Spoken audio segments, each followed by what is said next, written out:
आज आम आ गोटे छोटिया एक्सपेरिमेंट आम करवा आई एक्सपेरिमेंट आप देखिथे कि बहुत गुड़े बाबा मैंने एका था जो मैंने से विज्ञान सहारा नहीं कि लोकों मन में भय सृष्टि करने चेष्टा करती आठी से भाया गोटे जिनस अच्छी आप देखुए गोटे नेल बेड अच्छी गोटे कंटार बेडटा अच्छी आप देखिपे आई नेल बेड्रे प्राय 200टा कंटा लगी 3 इंच रई नेल बेड्रे से माने जो बाबा मैंने देखाती से कौन कहते कि कहते कि किसी दैवी शक्ति भीतर प्रवेश कलापर से भीतर आराम से बसी पारती आ बसिकी दुली भी जुली पारती।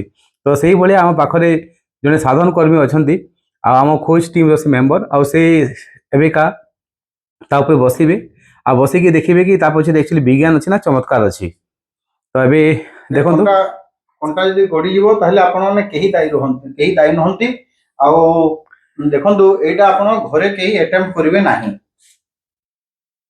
तो आप देखिपे कि आमर जो साधारण कर्मी अच्छा से बर्तमान से नेल बेड उपर बस कंटा उपर बस। तो ये बसला आउ गोटे जिन भी आप लक्ष्य करुवे कि से गोड़ हाथ सब ऊपर को उठे रखी।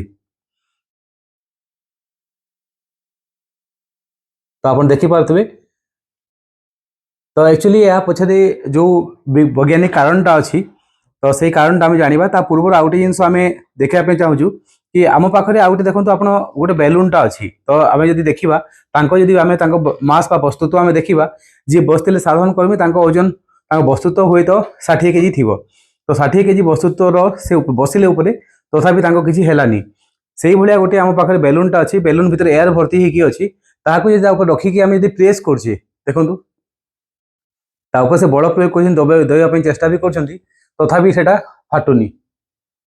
तो बेलून भी नेल ऊपर फाटुनी। तो आउटे मु जूम करके आप देखा कि से जो कंटाटा मान एक्चुअल नेलटा अच्छी ना नहीं सेटा भी आप देखिपारे। तो यहाँ से नेलटा तो जब आप निजे भी घर ट्राए करेंगे करें कौन से निर्जीव उपर ट्राए करेंगे फास्ट।